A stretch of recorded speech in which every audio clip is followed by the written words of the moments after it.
Are you hungry now? Yeah. Got a car. I see what I made for him.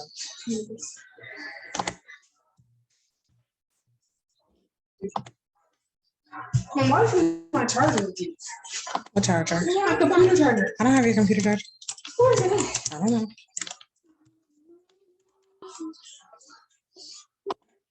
Double cup.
Doodle.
Hey, y'all. Thank you for your patience.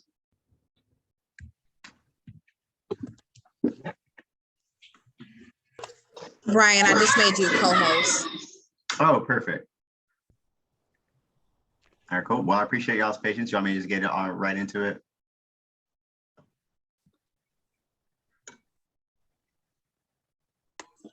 Good evening, everybody, and welcome to the second version of our Are You LinkedIn, our presentation for this evening.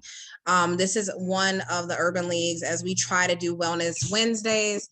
This is our first presentation that we're doing, and today we have Brian, who is with one of our partners, our impact partners, and the impact partner is that of Barings. So we do work with Barings in order to ensure that they can assist us and work with us in order to ensure that we are doing what we need to do for the community. So at this point, I'm going to go ahead and give it to you, Brian.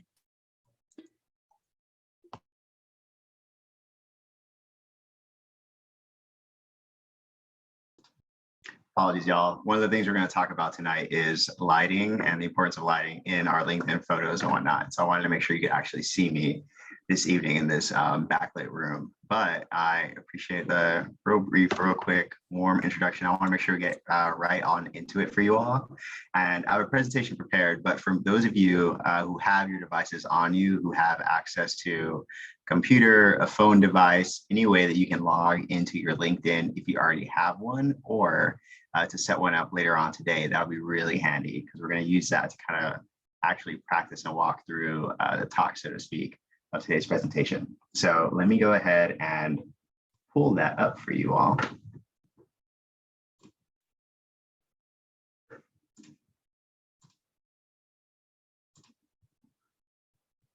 And I need to make sure that I actually, there we go.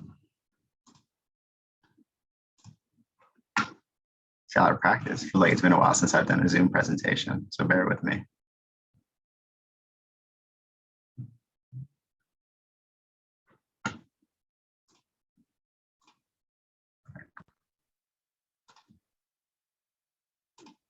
There we go. All right, cool. Let me not get ahead of myself. You'll see me in a bit. But our conversation for tonight is going to be, are you LinkedIn? So really just making sure that we understand the use of LinkedIn, how to personalize our own LinkedIn professional networks, how to actually communicate our skills and experiences onto that professional network, as well as a few kind of do's and don'ts, if you will, as far as how to maintain an appropriate professional online presence that will help you get recognized by employers, by recruiters in a way that communicates your own personal brand, your skill set, without compromising your chances of getting hired. Before we start off, I'm going to also note that I'm going to monitor the chat as best as I can. And so if you all have any questions, any comments, anything like that, or if I'm going too quickly, please do let me know. I want to make sure that I can catch those where I can.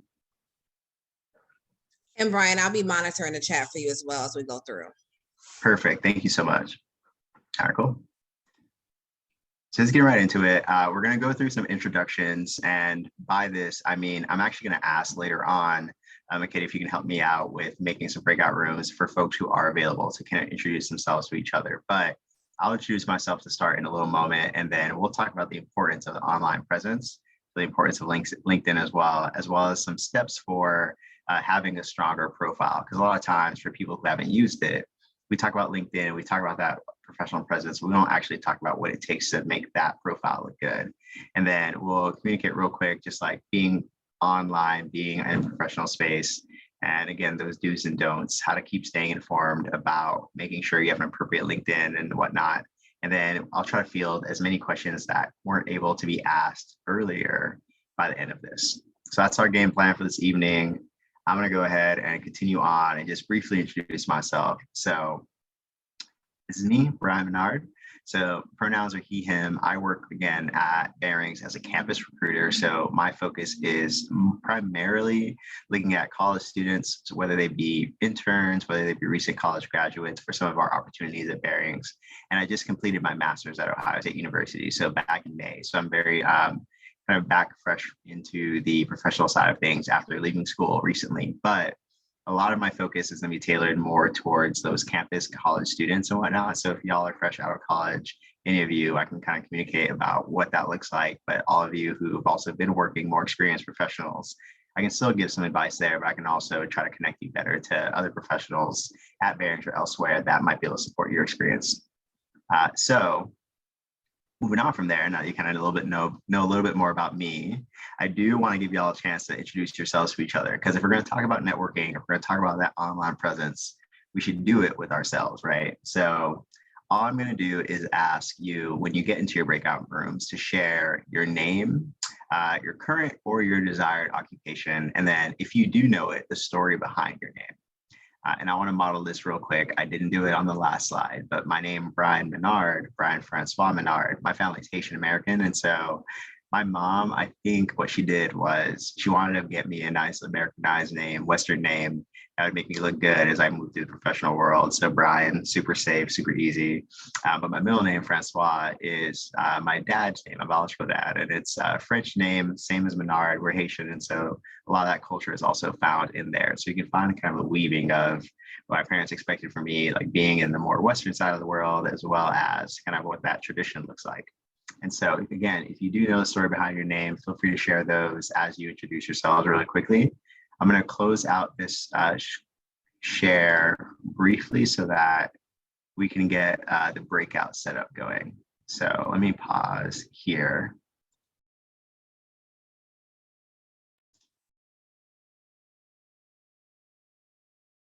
And I'll stop the share. Now, Makeda, I actually might need your help for this since I'm only a co-host. I believe only hosts can do it. Actually, it's not allowing me to do it. So we can just go around quickly because there's only 13 people in, so we can do it as a whole group. Sounds good. Okay, I'll put it back up for you all. That way you can actually see it. So the prompt again is, The prompt again is share the following. So your name, current desired occupation, and the story behind your name. So seeing this, just to make it a little bit easier on us, I know everyone is primarily camera off, and you can keep it that way. Of course, it's evening, you have lives going on, but feel free to unmute and share that if you can.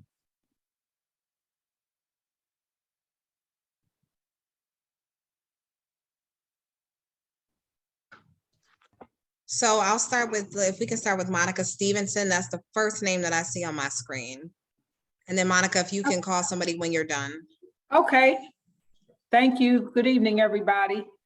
I'm Monica Stevenson. My current position is I'm a school psychologist. My desired occupation is to increase my business. It's called The Sole Purpose of the Carolinas. It's an educational and coaching consulting business. And the story behind my name is, it's not a very interesting one. My dad's name is Raymond. He wanted me to be named Ramona, and my grandmother didn't like it. She said Monica, and he said, okay. So it has the M-O-N in it. So glad to be here. Wanda Steele?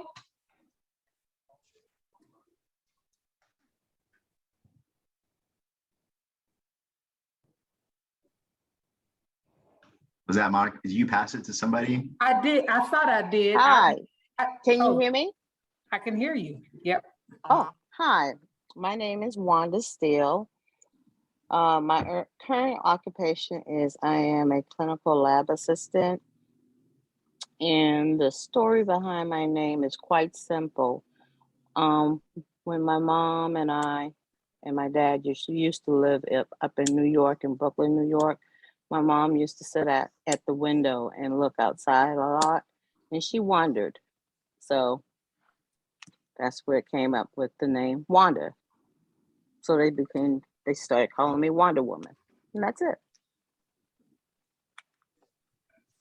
Awesome. Do you want to call on someone, Ms. Steele? I don't see anybody's name. Okay, participant. Yes. Candace. Candace? I'm here. Hi, I'm Candace Tiggett. I work at the Urban League as an empowerment advocate. My name came from my doctors, but my mom actually named me Candace as well because it means queen in the Bible. That is it.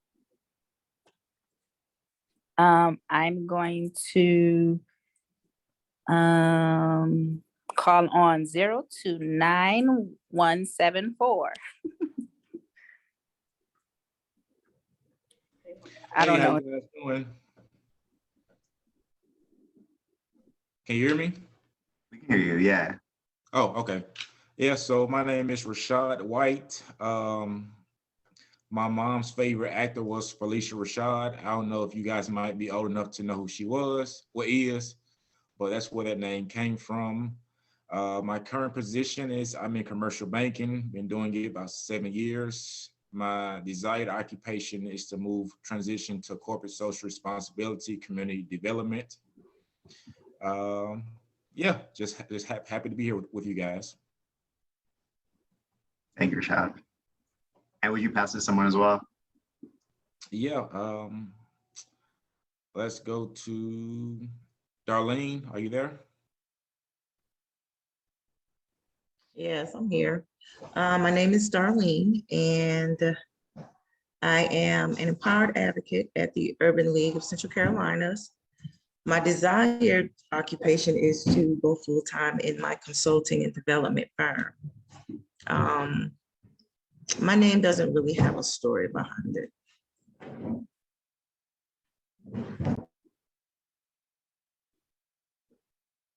And who's next, Darlene? Thank you for sharing. Hope McKinney.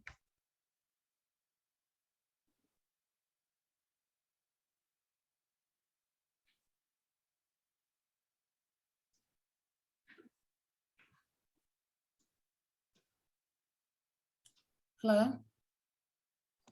Yes, we can hear you. Okay. Hi, I'm Hope McKinney. My current role or position is as a Regional Compliance Inspector for CAMS. If you live in an HOA, you probably already hate me.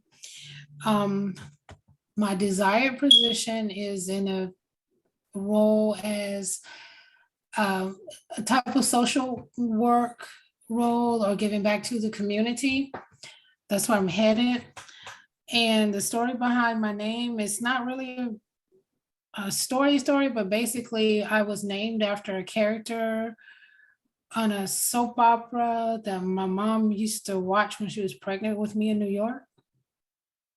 And I don't think that character is still around, but that's where I got my name.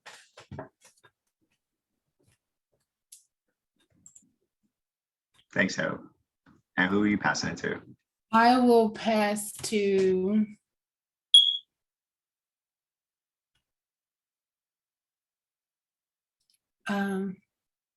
Ms. Prosser. Thank you. Hello, everyone. My name is Chianti. My desired position is project manager. And the story behind my name is, it's a wine, actually. It's an Italian wine.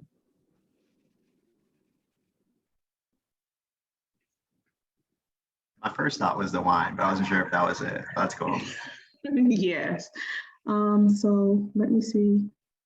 I guess I can pass it to BA. Hello, everyone. My name is Barbara, and I am a real estate broker with Keller Williams Lake Norman. And my grandmother named me. Barbara came because that was a name that she liked. And of course, my middle name, which everybody knows, I don't have to tell anyone, is my mother's first name. And that's where I got my middle name from. And she wanted me to have that connection with my mother. And I will pass it along to Miss Darlene Whitfield. I went already. We can Okay, pass I it can off call to, someone else. okay. All right. Is it Zaire McPherson? Hello? Hi? Yes, Can I hear can you. hear you. Oh, can you hear me now? Mhm. Oh, sorry, I was in a very shaky area of Wi-Fi. All right, so my name is Zaire McPherson. I'm from Charlotte, North Carolina. My current or desired occupation would be a professor, so I guess just continuing that. And then the story behind my name is my uncle's Nigerian and he wanted my brother and I to have African names, which is why my name is Zaire and my brother's name is Olajade. Nice. Thanks, Zaire. Yep.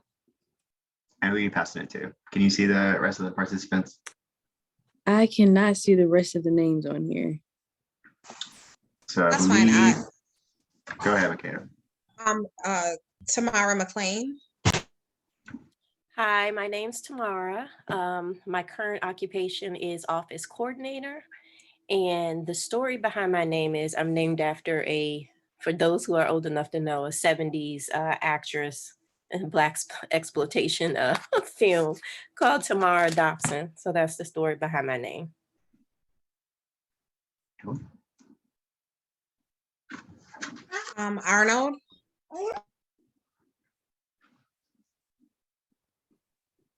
Yeah, my name is Arnold Museo. Can you hear me? Yes. Yes, we can hear you. Okay. My name is Arnold Museo, and currently I'm a technician at Pitney Charlotte.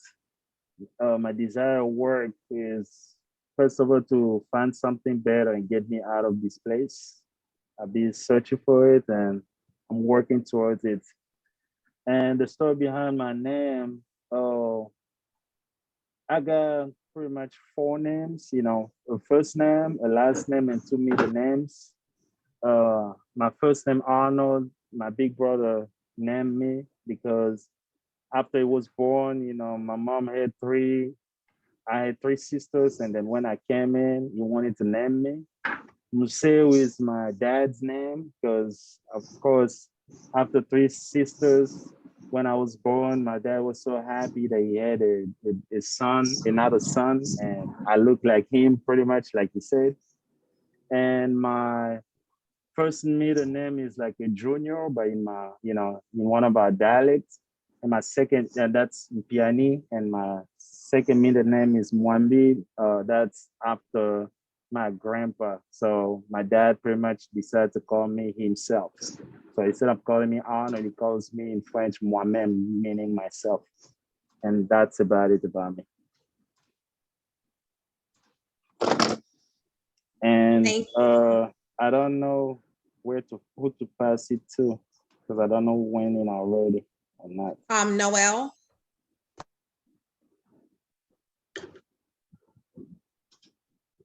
Boom. I have to unmute myself and unvideo myself. Okay. My name is Noelle Lafferty, Noelle Christine Lafferty. I am currently a human resource specialist. I am looking forward to, first of all, passing my SAP exam, and then I want to get into the SAP analyst portion of it. My name, Noelle, means the birth of Christ. Christine means a little Christ. And Lafferty means son of a prince. So when my mother named me, she said, you will Conduct yourself in a Christ-like manner because you are a little Christ and you are not the son of a prince, but a daughter of a prince, but who's gonna worry about that? And I think I'm the last one to go, Brian. So I'm Makeda Johnson. I'm the Director of Emerging Programs as well as Education at the Urban League of Central Carolinas. And the name Makeda, my mother named all of her daughters after African queens. So Makeda is the Queen of Sheba, the Queen of Ethiopia. Solomon's concubine was my name. So that's who I was named after. Oh, thank you. I appreciate that. So it seems like we've got a good range of a few things. So of course we got folks who have like family, the cultural backgrounds like popping into their names. Some folks whose maybe moms or grandparents have a little bit more say in some of that naming, but we also have a good range of people in the kind of career areas that they're excited about currently or are looking for. So hopefully this is a conversation that really helps get you towards that next step, or really helps elevate where your network currently is or where your experience currently is, if you are hoping to stay in like what your current occupation is. So I appreciate y'all kind of, participate in that exercise with me. Now, my next question before we really dive too deeply into this is to first just ask, how many of y'all already have a LinkedIn? And if you know how to do the Zoom update or Zoom raise your hand, you can do that too. I'm looking at a couple of screens, so don't mind me if I'm not looking right here. But if you can raise your hands for me, that helps. The thumbs up helps a lot. Thank you, Monica. So it looks like a few people have LinkedIn so far, but there are some folks who maybe still need to like update their material so far. Is there anyone, and you can speak now, you can throw it in the chat, that does not have a LinkedIn? I don't want to leave you behind as we talk.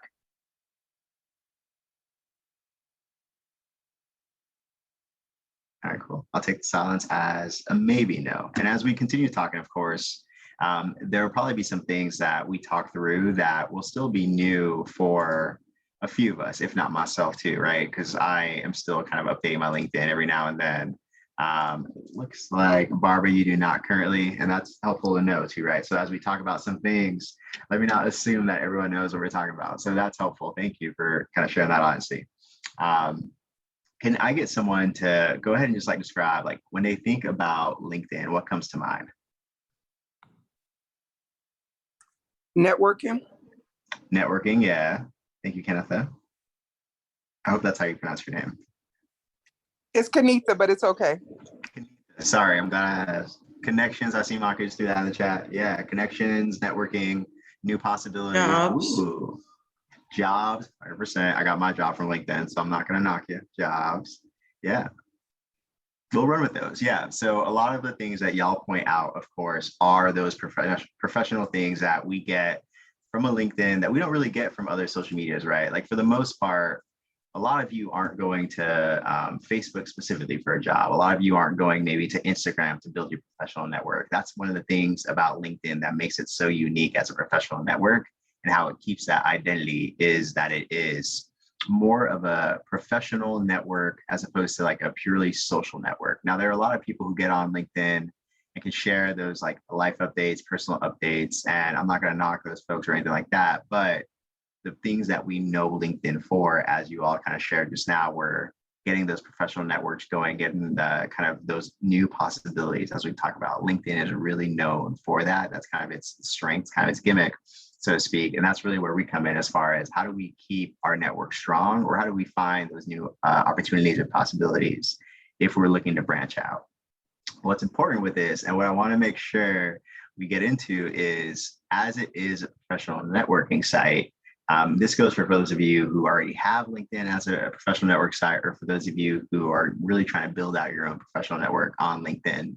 There are some do's and don'ts, some things that we really need to make sure we understand when we're using this professional site that makes it different from, again, our own personal Facebooks, our own Instagrams, as a space where we want to make sure we look good for those job prospects, for those professional connections. And this is a part where I kind of get, I won't call it scary at all, but the part where I get like, hey, let's like really think about consequences of how we're using that online site, because I want to make sure y'all are able to take advantage of that professional network and that professional community. So just to begin, I want to share some stats from a recent survey. This, I believe, was taken around sometime between 2016 and 2019. I have to pull the exact year, but it was a survey pulled from Career Builder, and there are a few points and stats that go along with it. And so you can kind of see, for those of y'all who can see the screen well, but I'll just read off some like high level highlights. So 70% of surveyed companies look at prospective hires on social media. And this is kind of an umbrella. So this can include LinkedIn. Primarily, it will be LinkedIn because a lot of companies and businesses are on LinkedIn, have that professional social presence. But this might also be if I'm hiring you as a recruiter, I might look your name up on Facebook. I might look your name up on Instagram or Twitter too, these different accounts. So this isn't necessarily exclusive only to LinkedIn, but it's important to know. For the most part, majority of companies, when you're applying to a role, depending on what that role is, how high level it is, they want to look at your social media and see what you're saying or see what people are saying about you. Next, we also look at 34% of companies have reprimanded or fired employees based on their social media presence. And I'll get into some reasons why that might be in a different slide, but I also want to make sure we're seeing the bit of, it's not just about you getting in the door, but even as you're in a company, even as you're in a role, some of that social media can still be monitored, and some of that can be kind of held against you depending on how you sway, how far you lean or sway from that professional presence. And then lastly, I also want to share 50% of prospective employers are less likely to interview a candidate without an online presence. This doesn't automatically disqualify you if you don't already have a social media, not to call you out specifically, Barbara, but I'm sure like you can probably still get really great opportunities, right, without that LinkedIn. But there are some companies who might be more picky. There are also some other companies who it just helps for them to look at a little bit more detail about you as a professional without having to go ahead and like focus only on the interview with you, only the reference checks, right? So social media now in the age we're in really helps provide that rounded out picture. Any thoughts or any comments about any of these quick kind of bullets that I'm sharing with you all now?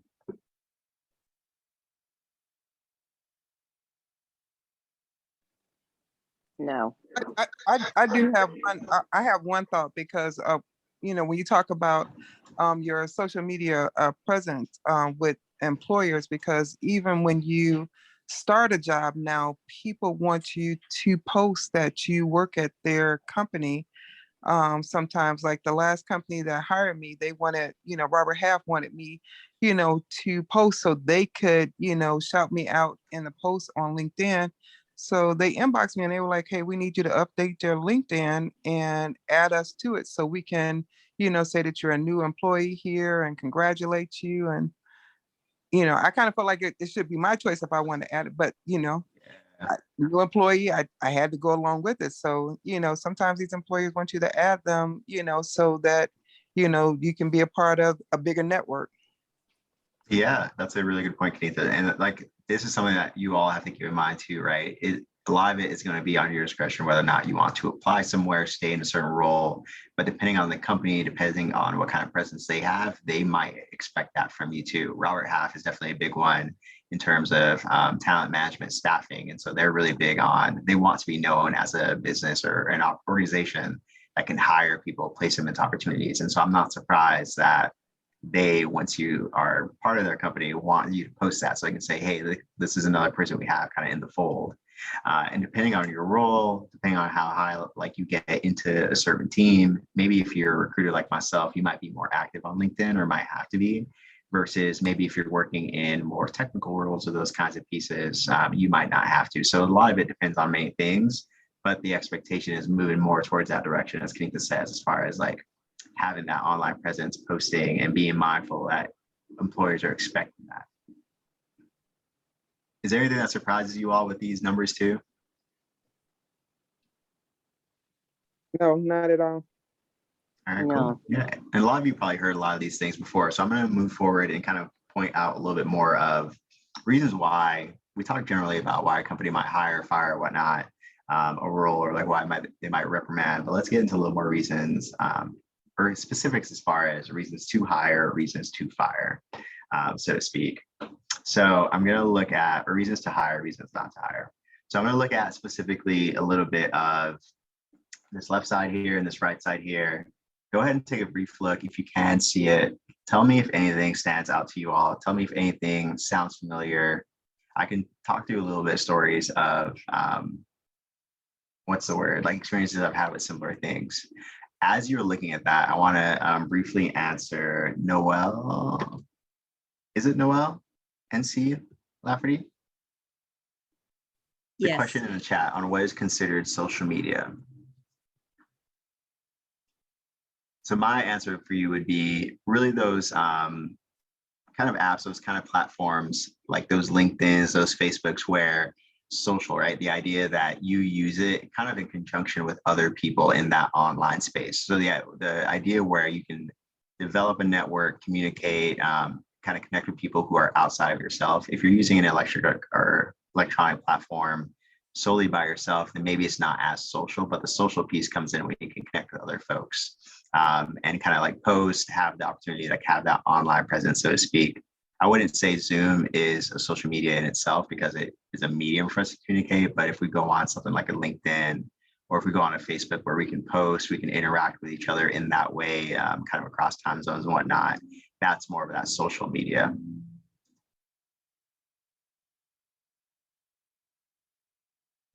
Let me know if you have more specifics on that question too.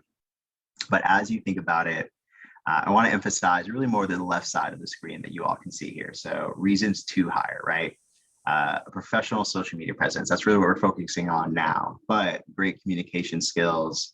So whether you are responding to people who comment on your posts, or you're posting a lot yourself, those kinds of things, and you show that you have the ability to engage in conversation. Awards and accolades, interactions, compelling and creative content and whatnot. As you all look at this, I'm seeing a follow-up question. So other than LinkedIn, what is another professional social media? Good question. So my immediate reaction is thinking about places like Facebook, right? Where at large, Facebook itself isn't necessarily known or considered as a professional social media, but on Facebook, you can get on different groups, right? So different groups with specific professionals like your own. So let's say, for example, I remember, let me double check my notes. There was, I'm thinking, there we go, Hope. So Hope had mentioned social work, right? So thinking about how if Hope wanted to get into social workers in the Carolinas, hopping on Facebook to find a social work group in the Carolinas and using that group on Facebook as a specific kind of community, that can become more professional as opposed to Hope's specific personal Facebook page. Alternatively, a lot of times, if you want more information on professional communities, a lot of folks will find those niche groups on places like LinkedIn, Glassdoor, those job kind of market sites. They're not as social, but they do give more information on just positions, company reviews and whatnot, employment opportunities and those kinds of things, which LinkedIn gets at, but is not as social again. And anyone can also feel free to add in like some of your own experiences with professional networks just to help out to round out the picture.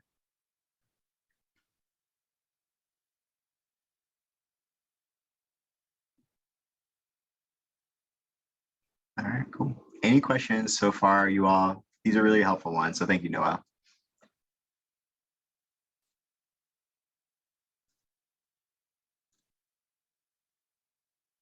All right, cool. Well, we're about to transition into the more practical side of this. I want to get that overview conversation going for us so that we can have a better idea of, hey, what do we expect from that social media presence, that online presence, why it's important as far as, again, reasons to hire, reasons not to hire. I'm going to get into the more kind of tips and tricks piece of building a strong professional profile on LinkedIn. And so at this point, if y'all are able to, if you have the ability to pull up a separate screen, if you have a device in front of you, like a computer, those kinds of things, feel free to pull up your own LinkedIn profile on that separate screen. That way, as we walk through some of these, it'll be easier to see. I'll switch between the PowerPoint presentation as well as my LinkedIn website on my device. If you don't have LinkedIn already yourself, no worries at all. It'll just help for follow along. And hopefully this material will help you down the line as you're building out or updating your own LinkedIn. So we're gonna move forward real quick and get into the first step, which is adding a professional photo. So How many of you all do not have a photo on your LinkedIn right now? Don't be shy.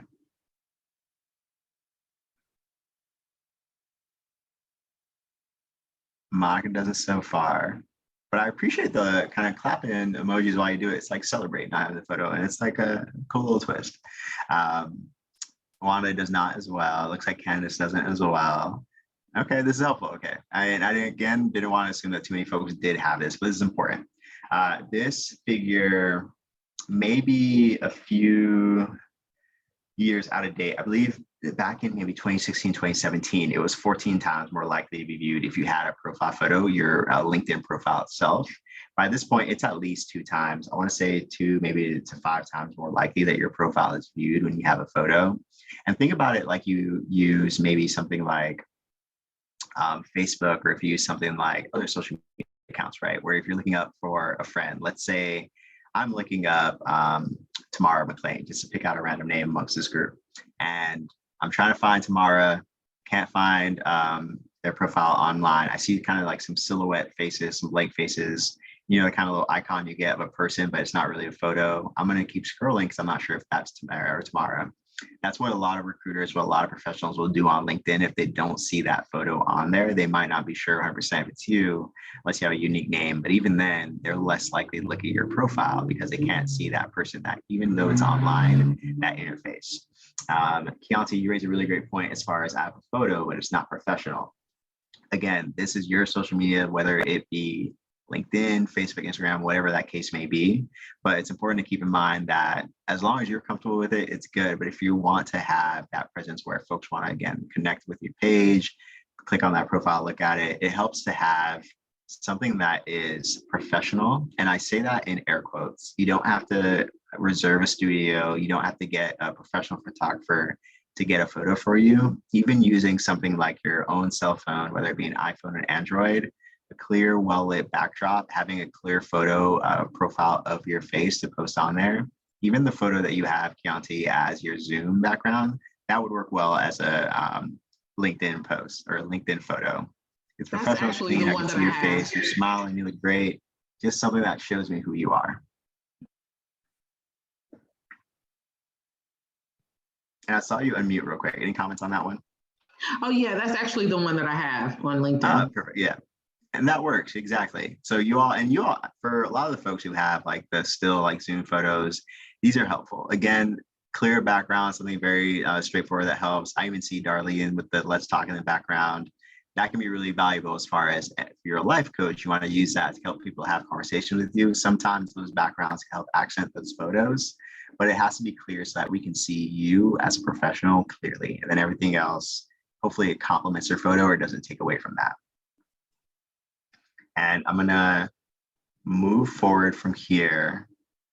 I'll share my own LinkedIn later on, but I wanna get through these 6 steps. But first and foremost, get that professional photo on there if you do not already. If you don't have a LinkedIn account and you plan on using that to network, get that LinkedIn account first and then get that photo, of course. But we'll keep moving. So our next step, if you move down a profile, will be writing an attention and grabbing headline.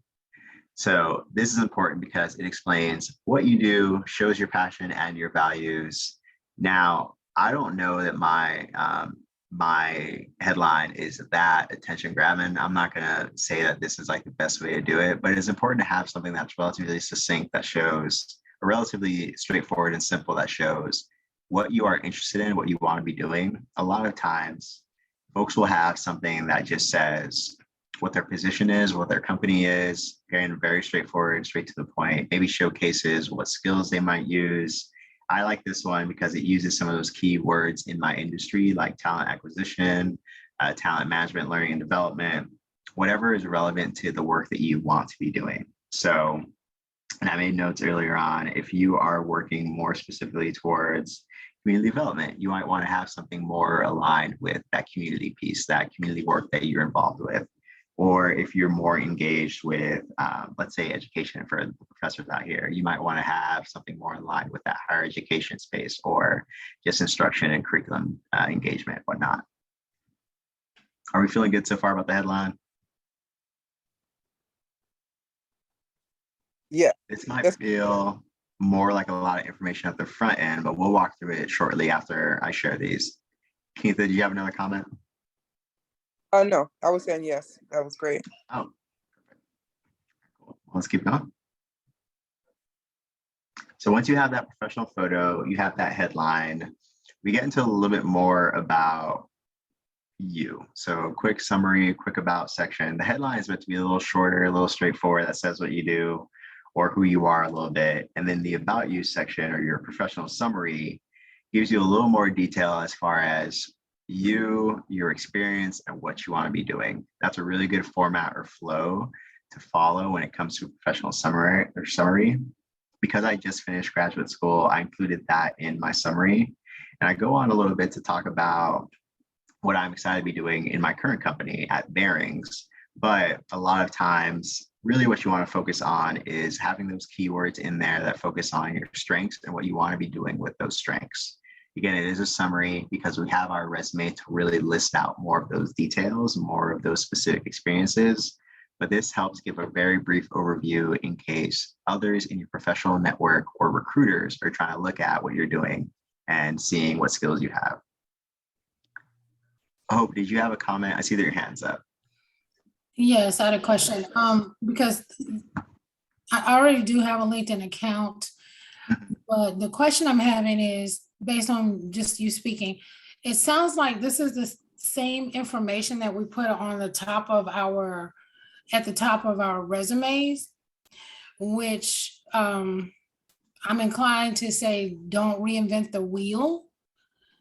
But will they consider that lazy if we just move this stuff from our resume to our LinkedIn? Because it's the same type of information that we're trying to share. And it's like, does it make sense to create a whole new thing, or should we just pull this information from our existing resume? Yeah, that's a really good question. So I'm going to answer that a couple ways. Short answer, yes, don't reinvent the wheel. I would say, because in a lot of ways, LinkedIn is very much like your professional online resume. A lot of what's in my experience, professional experience section of LinkedIn is pulled from my resume. I don't currently have a summary or kind of that professional. It's designed to make, it's designed to be complicated. Yeah, and I don't think that was for exactly. the kids. That was mostly for. Right. And so you want to use that because a lot of times when you're applying for a role and you submit your resume into an online application, that is a separate process from the recruiter that reviews your professional profile on LinkedIn anyway. And so it's not always that they have your resume in front of you and your LinkedIn to look at it and kind of compare. If anything, it's consistent, but it won't take anything away from you. And the nice thing about LinkedIn, we'll get to this later on, is if you're posting on there, if you're active on there, that's kind of where it helps round out what is more kind of dynamic about you, as opposed to a resume that's pretty just static and pretty set. The resume doesn't change once you submit it, but you can, in your online activity, that online presence is something different that people can look at. Yeah. Any other questions, you all? These are really good. All right, cool. Moving forward with that, I do want to emphasize keywords in your industry, not buzzwords. And so really emphasizing things that stand out about your field, about the work that you do, that people will see and be like, oh yeah, they know what they're talking about. Or like, oh, this aligns well with the opportunity, the job that they're looking for. That makes it seem like you know what you're saying, you're more experienced with that field, as opposed to a word that you're sharing as a buzzword just to sound like you know what you're doing. There is that little bit of a difference where it's clear that you know the language of your industry versus you are just trying to use language to sound like you do. Now, as we move forward, this kind of gets a little bit more into Hope's last question, not reinventing the wheel. A lot of people do it where they just kind of copy from their resume what their role is, detailing their past work experience. If you have major experiences, major highlights, accomplishments from those roles, I recommend including those in here in the same way that you would for a resume, but it's helpful to detail that experience.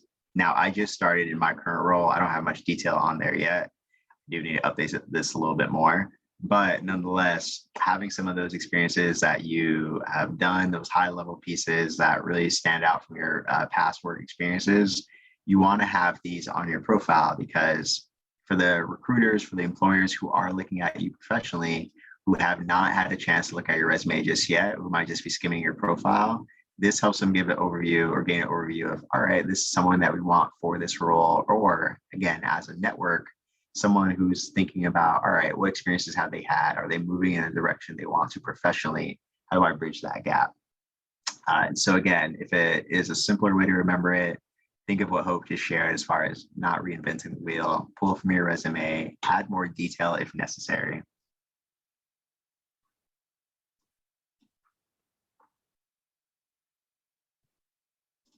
Moving forward, we get to skills and endorsements. I've heard mixed reviews about this among my recruiting network, my professionals, as far as which is more important. Bar none, it seems like among the other recruiters and professionals I know and speak with, skills are going to be very important. We want to highlight skills and highlight experiences or talents that we have, whether it be workshops, public speaking, community outreach, like I have listed out here, or project management for those of you trying to move into that space specifically, Excel, data tracking, those kinds of things, analytics. Skills are going to be very important to highlight, especially if they're relevant to the work that you want to be doing. So let's say you want to get into maybe more consulting, or maybe more, let's go with consulting. So project planning, management, kind of note taking, those kinds of things, report writing, those pieces, prospectuses, those kinds of things, those skills you want to highlight on your LinkedIn profile. Endorsements, I've heard, are not as valuable, just because you can have anyone endorse you for a skill, even if they've never worked with you. A random connection on LinkedIn can emphasize, oh, this person is good at data management or project management and whatnot. But the skill piece that showcases what you're talented at, especially for a role that you want to get into, you want to have those on your LinkedIn, so that, again, as professionals looking at it and looking at you as a candidate, they see the skills that you have and what you would bring to a role. And we're about to get into the last part, but I want to make sure. We still feeling good so far? I just have a question. Yeah. Because when you talk about endorsements, not everybody has like endorsements from, traditional colleges. Supposing you're, you have a technical, you have a trade. You say you're in, a massage therapist, or you work in, air conditioning and cooling.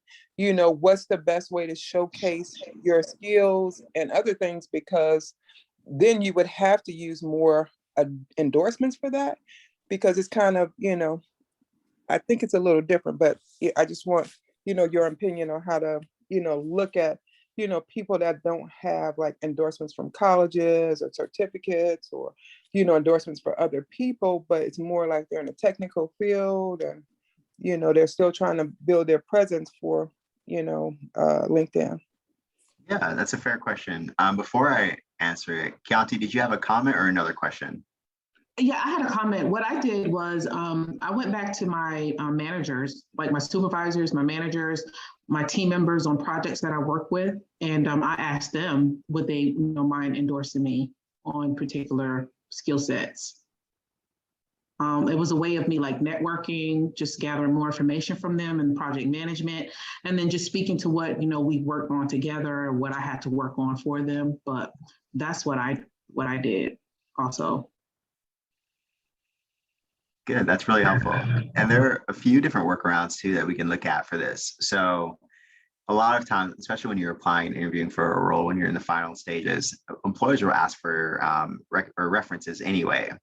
So in lieu of those endorsement pieces on LinkedIn, like you can have those strong networks that you've built out, whether they be former managers, former collaborators, and have them serve as that reference piece at that final stage, because a recruiter is going to be more likely to connect with those references than they would be to parse through your endorsements.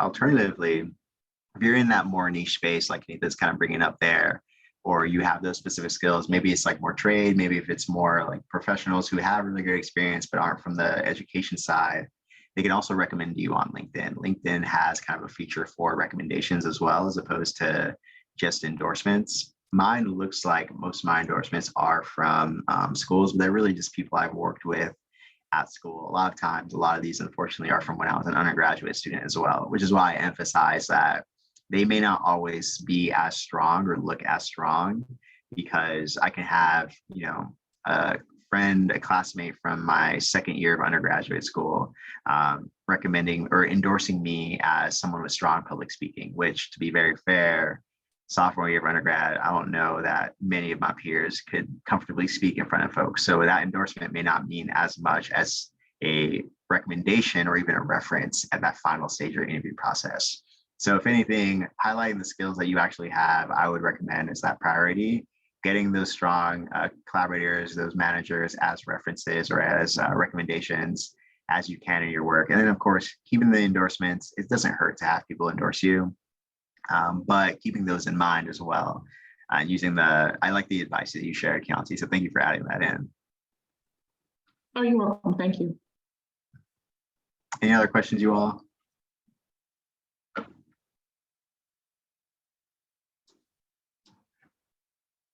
All right, cool. We're about to get into the last step, which I hinted at a little bit earlier on, but it's not enough just to have all these pieces in, because at the end of the day, if you look at steps 1 through 5, this is really just an online resume. So again, going back to not reinventing the wheel, like we talked about, you have your photo, you have your summary, your about section, your skills, your education, if you will. So really just showcasing like who you are in that still way. One of the big pieces and one of the legwork pieces of, again, LinkedIn and what that network space looks like is actually networking. So connecting with other people in your industry, other colleagues. And to do that, you have to stay active. And so that's my recommendation, that 6th step, being active. So discussing your knowledge, discussing your interests with your network. And this can look a few different ways. You can post on LinkedIn about interesting things happening in your workplace, in your industry. You can post a lot of people's companies. So going back to, I believe it was Kenitha's comment earlier on Robert Half, asking her to post. Chances are Robert Half has a very strong presence online on LinkedIn. In fact, they do. So as they post, maybe sharing some of their posts as far as, here's something going on in my workplace that's really intriguing.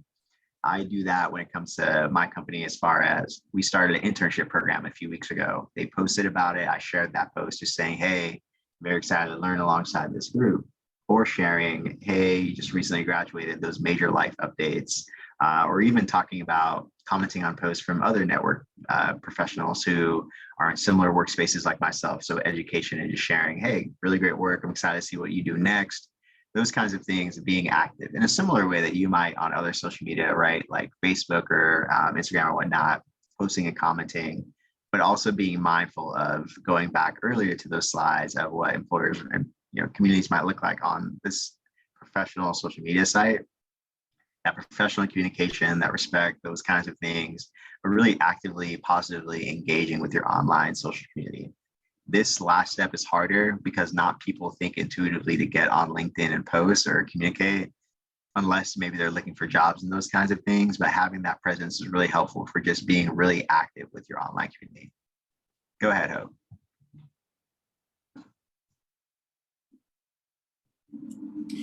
All right. What you just spoke about was my biggest problem with engaging in LinkedIn. I was one of the first adopters of like Facebook, but then it started to get, everybody's throwing everything out there, their latest fishing trip and all this stuff. And I just was like, okay, I'm done. I just can't do it. So then LinkedIn comes in and says, hey, now we have a network. And I'm like, I'm so over the social media stuff because it felt like everything is getting lost in a void. So it's, okay, so here's a couple of things. And I've talked to my daughter about this. I know now about hashtags, but then that becomes a whole nother job. So are you recommending we like take an hour to a weekend? How do we stay active if we're already doing other things versus, okay, in my position, what I'm doing for the most part, this is my current role. I drive around all day and I spot violations. Okay, now how do I'm at work. And when I leave work, I'm done. I just want to just melt into my chair. So how do I make time to be active on social media when I'm trying to do other things to get a job? Okay, I'm in school. I'm trying to be in school. I'm trying to set up I'm trying to learn, do training. I'm trying to set up this LinkedIn profile and make it make sense without looking like gibberish. But I don't think, I don't know if it's just my personality type, but I am not a person oh my God, I cannot wait to post this. Oh my God, what are you doing so I can post this? How do you get in that mindset of, oh, I'm doing something that someone else might find interesting, or even the issue is I'm a creative person, but I don't think I have enough time to put spins on everything to make it interesting. Sometimes stuff, it is just what it is. And so posting on LinkedIn almost seems like another job unless there's a formula to make it make sense. I hear your question. Yeah. So how do you strike that balance pretty much with like being present online, but not making it your whole life? And one of the things I will first say is you've already got a job, right? You're working all day, whatnot. Like you are trying to leave work at work, go, and I respect that. Melting in the chair, that hard earned. I respect that. What I practice is very much, and you can kind of see like my last post was maybe 2 weeks ago, one before that, 3 weeks. As a recruiter, I should be more active, but I might have in the past year posted about 10 times or so, like about past 6 to 10 months or so, 10 times. My advice for people is always to post authentically, right? So if something is actually interesting to you, or something is really major update in your life, let's say, for example, you talk about schooling and training, you learned something really valuable in class that you want to just like briefly mention. It doesn't have to be a full creative endeavor where you take out an hour of your life. I would never tell y'all, on top of all the things you're already doing, working and whatnot, I'm not going to tell you to make this social media posting your whole life, only unless maybe you are already unemployed or you're already actively looking and you have that flexibility.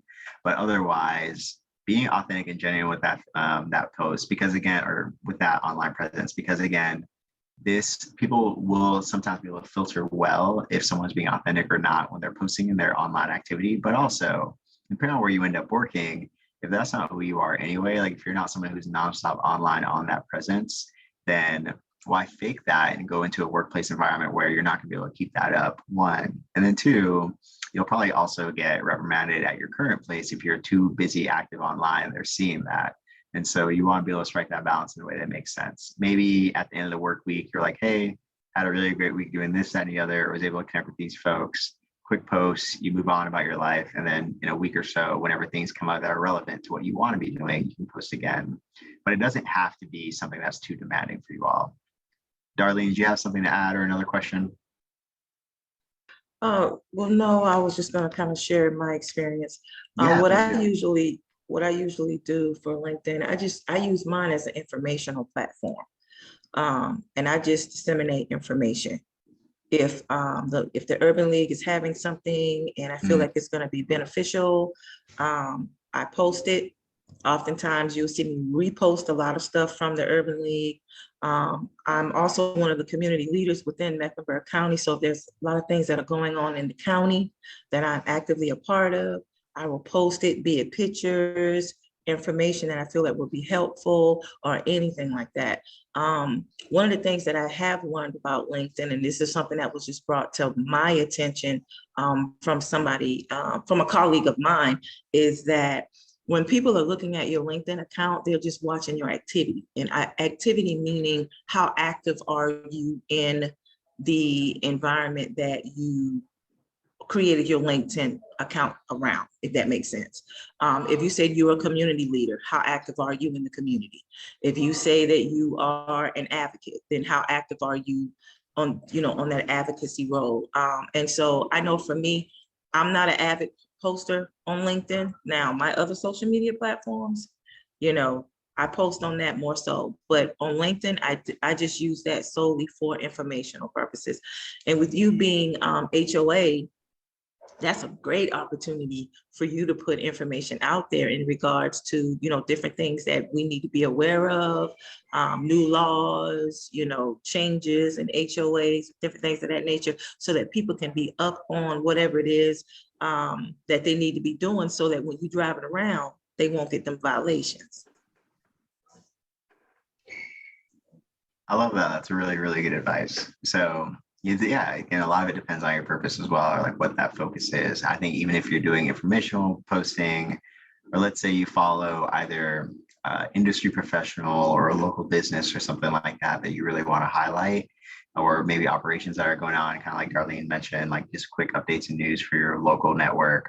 That makes a lot of sense too. It doesn't have to be something that's necessarily like too groundbreaking, as long as it makes sense to you, but it isn't something that feels like more labor. Like I don't want y'all to have to sit at home for an hour or 2 hours trying to figure out that right perfect message, because it doesn't have to be all of that just to be active and engaging your online community.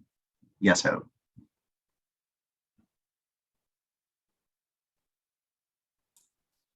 Where should we focus the majority of our time, or how do we get that balance? Because what I think part of my dilemma is what I'm currently doing has nothing to do.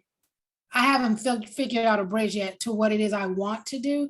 So for example, if I wanted to continue in property management and those kinds of things, it makes perfect sense for me to post about violations, which I don't mind doing, but in my brain, I'm going, okay, I'm posting about violations, but I really, really want to do database analysis in a social work setting.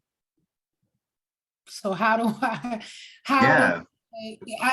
to me, it's not about communication style. It's really about how is a prospective employer going to, what are they looking for when the job that I'm posting about literally has no connection? So what is the bridge that will make it make sense? I have a couple of recommendations, and y'all feel free to add into, because this might be relevant to you all as far as what you're currently doing, and what you're doing is different from what that desired occupation looks like, right?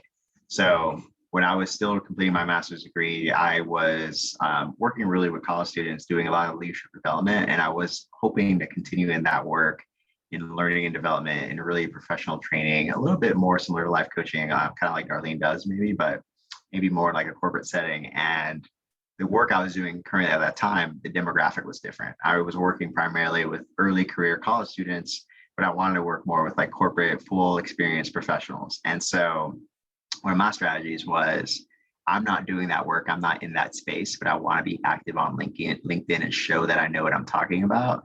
And so I would pull up, if I could find like a relevant article that was a real quick read, like a real quick 5-10 minute read, or if I could find like a real quick like YouTube video or a quick podcast, some kind of quick kind of informational thing that I learned from. And I was like, oh, I'd be able to take that, maybe post about it on LinkedIn and say, oh, this stood out for me. Like, what do other folks think? Something that's simple as that, as far as it's not what I'm currently doing. It's not in the space that I am in, but it's something that I'm trying to get into, and I'm trying to generate conversation around that. And so let's say you're trying to figure more, again, I think you said data management, maybe in the community space, thinking more about updates, articles on what's happening in the community, or maybe updates, articles on that data management piece. And like, as it stands out to you, how would you apply it back into the community piece? So let's say you're talking about data stewardship or infrastructure, just to make sure that local city government or something like that can operate more effectively for residents. I'm not sure if that's exactly the realm that like aligns with what you want to do, but something like that, just give me your 2 cents as far as, oh, like this makes sense for Mecklenburg County, or this makes sense for the area I currently live in, or something like that. Just be able to like initially get that conversation going. That might be a helpful step to at least start and like just give your own opinions or give your own insight on what you're learning about as you make that transition into the space. Because again, you're not gonna be able to write too much about your current work if that's not what you want people to be seeing for your next step.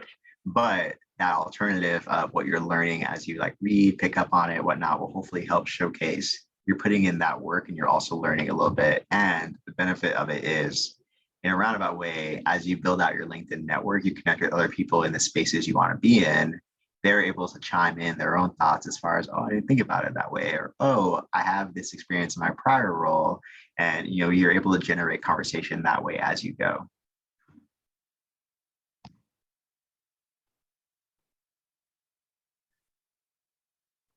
Kenitha, did you have a comment to add to? I did, because for me, I think that I view LinkedIn a little bit different because I'm moving into a different space. when she talks about data, what I learned is that they have special focus groups on LinkedIn where you can get involved with focus groups. You can find ideas, and as you're trying to get into a new industry, become a part of those focus groups. And you can get information, you can post information you find out from them, but it's more of a trading of information and ideas, and then you can discuss what the focus group was about on your page. But at the same time, you're getting information because now you're becoming a part of a community on LinkedIn that's giving you information that really, like, someone was saying earlier, you're not reinventing the wheel. You're just taking that information and saying, this is what I found that, somebody was giving. So, it's like we're, part of this LinkedIn group tonight. Their focus groups are a lot like that. You sit with people, you talk about, I'm trying to get into this industry. What are my steps?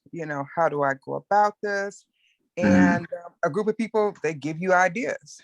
Some are, everybody got their own opinions, but a lot of them is good information on how to step in that direction. People give you, entry level, how do you get into entry level? So it could be that instead of a lot of posting about, topics that are irrelevant, you're really now posting about, this is my focus group, this is what we talked about, and that's pretty much it. Yeah, that's helpful. I like that. Thank you.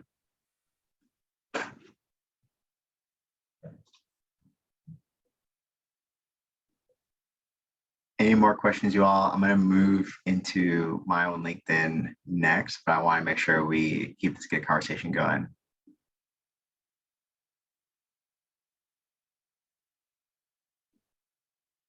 Okay, great. Well, if not, then I'm going to stop the share, or rather,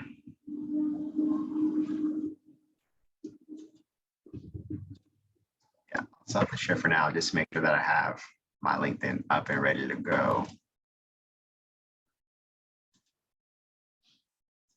There we go. Because I want to make sure that y'all are able to see a few different features that we've talked about kind of in real time put together, as opposed to just slide by slide as we talked about it. So let me move video here. All right. So here you've got, hopefully you all can see it really well, my LinkedIn page, unassuming, just straightforward. You've got a well-lit, relatively well-lit, everything grain of salt, because I'm biased. This is, of course, like my LinkedIn, but my profile photo, my name as it shows real quick, just a very brief tagline or quick line. One thing that's really important and probably relevant for you all as you're looking for roles is this button here that says open to. Have you all seen, are you familiar with this button at all? You can also give me a quick show of hands.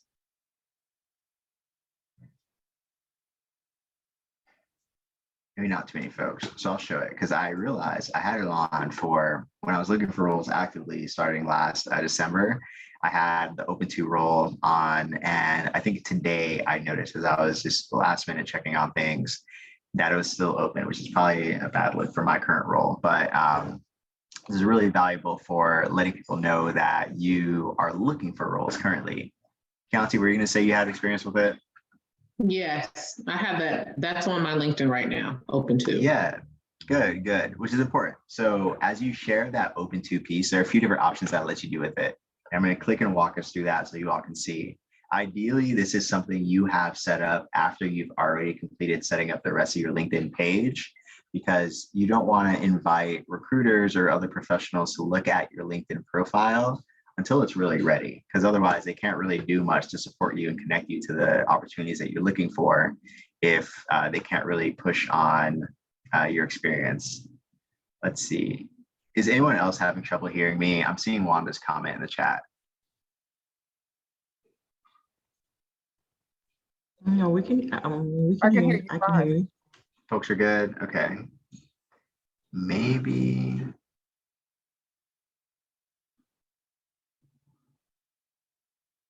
I'll try to keep going for now, and then hopefully, hopefully Wanda will be able to pick up. But just to scroll real brief, and then I'll go back to that open to button. We've got a few more pieces here. Facebook, or not Facebook, LinkedIn. I'm backwards. My about section. brief summary, because again, a recruiter's probably not gonna spend too much time actually looking at your about or looking at your piece generically. They want to look at what your experience looks like, what your activity looks like, as we talked about just now. So being able to showcase some of those experiences, whether they be full-time paid roles or even volunteer roles, community roles, what that looks like, education if it's relevant, skills if it's relevant.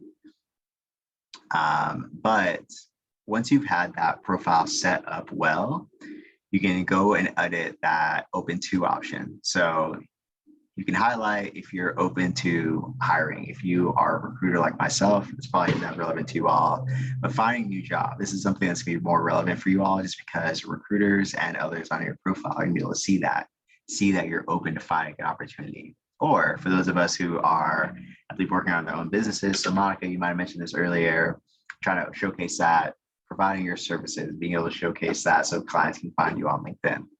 But if we click on the finding a new job piece, open to that, from there, it lets you showcase or really specify what kind of roles, right? If you want to add a professional title to a role, you can choose to do, I think someone said project management. So you can choose like project manager as a role that you're open to. You can say if you want to work online, you want to work hybrid, you want to work fully remote. You can say what area you want to work in, these kinds of things, really like tailor that open to message. What kind of opportunities, if you want to start now, if you want to start flexibly, and add it to your profile. So an important thing to see as you're getting to the very end of this selection, and ideally y'all are able to follow along back home, but if not, hope this is recorded so you should be able to access it. You can really personalize. Do you want just recruiters to see it, or do you want all LinkedIn people? So anyone that looks at your profile, I'm not going to put my current company because they probably won't be too happy if I'm like, hey, I'm looking for a job and I started 2 months ago. But you can have it so that people who are using LinkedIn Recruiter, so professionals like me who are hopping on the app, can actually select this. And this is important because a lot of times recruiters that are looking on LinkedIn to find professionals who are open for opportunities, they will filter and say, I want someone in this geographic region with this skill set, and I want people who are open to opportunities. And so a lot of times, if you don't have that already in your LinkedIn profile, they might not see you. They might not see that you're looking for a job. What does the brown in mean? I'm going to close out of this because I see Darlene's question, and now I'm curious. This card. Darlene, would you mind sharing where you see that?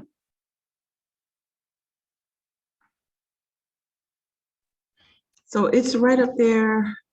Oh, here. I've seen that on a lot of the, yeah, I wonder like, what does that mean? You know what? Everybody's profile don't have one.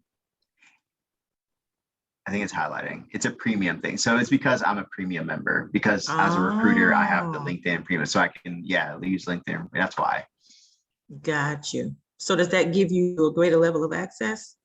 Or it's a little bit. So it lets me actually look at people's profiles more specifically. Like I mentioned, the open to thing that I just shared. If I go on my LinkedIn recruiter profile, it lets me look at more in-depth people's profiles anonymously, let me filter through candidates for opportunities, jobs, those kinds of things.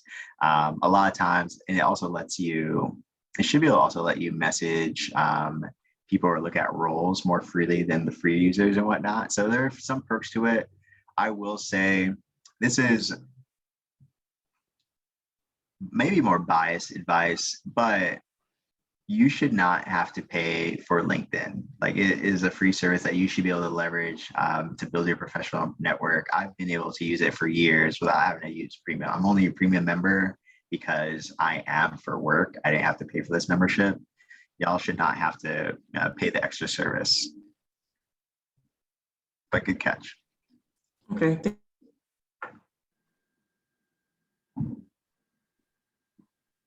Ryan, I do have a quick question. Yes.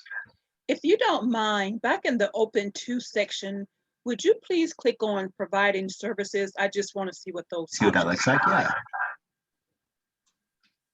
And I have not seen this myself before, so this is helpful for me too.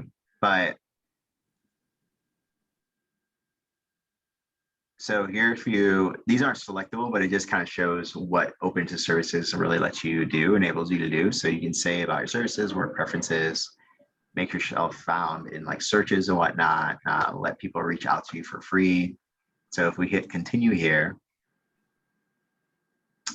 you would just have to add what the service is. So a few different things. Let's say, what do you want to pick, Barbara? See if they have real estate on there. Look at that. Yes. All right. Anything specific? Residential. Residential. What am I missing it? Well, it's probably just going to be real estate. By itself. Commercial. Yeah, just the one above real estate appraisal. There we go. All right, done. So tell us about the service. Let's say, oh,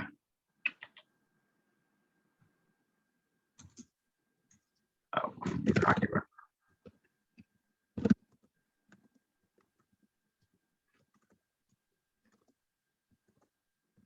Making this up.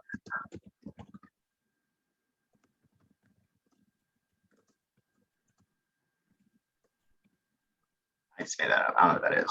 But let's say I have that service in realty, like I actually more residential, but this is my services. You might want to put more detail as far as what the business is, how long it's been around, what services are offered, maybe even hours, those kinds of things.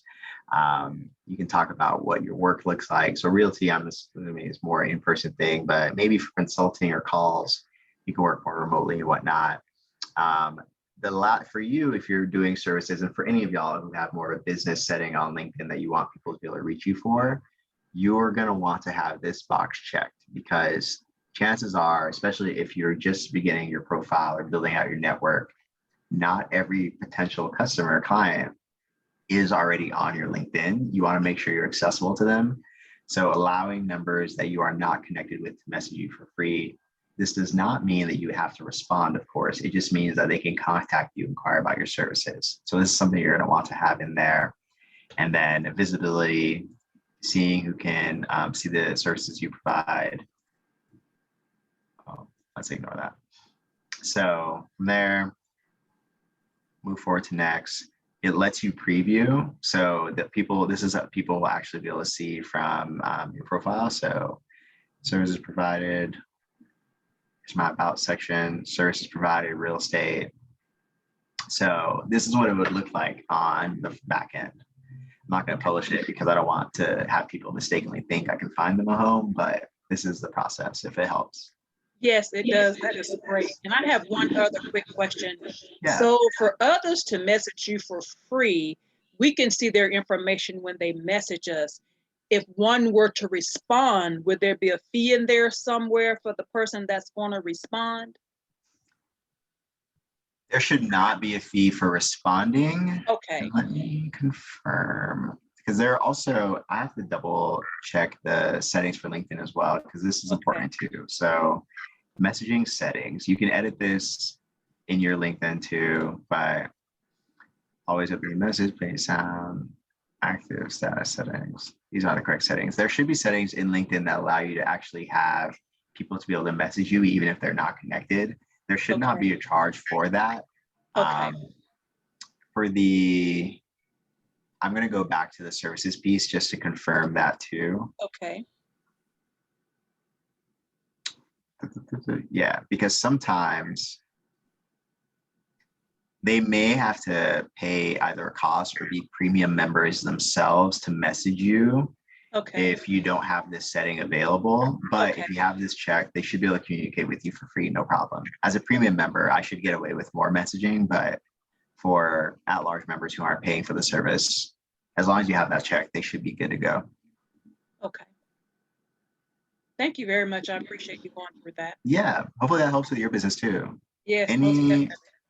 Any similar questions, you all, as far as the open to section? That's probably a really big one. We can also walk through profile sections if you want to look at that.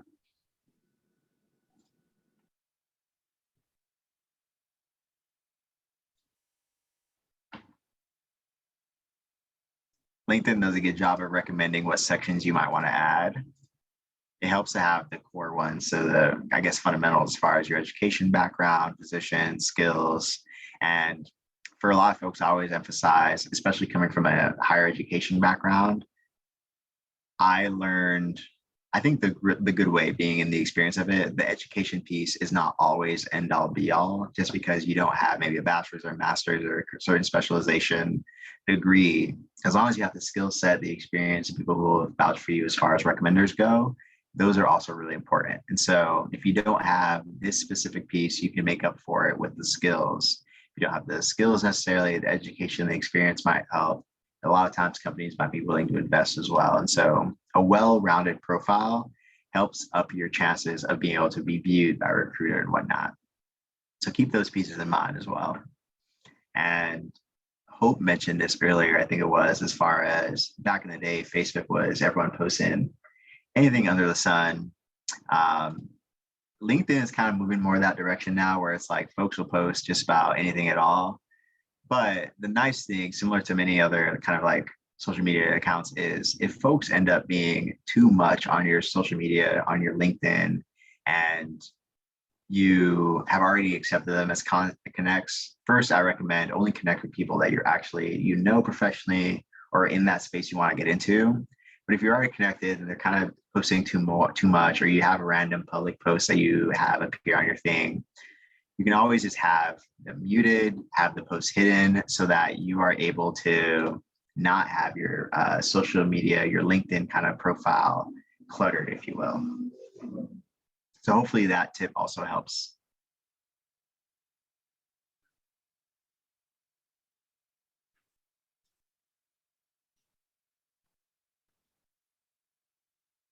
Any additional questions with that, you all?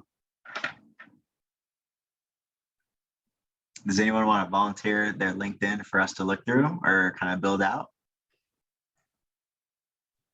Sure, you can look at mine.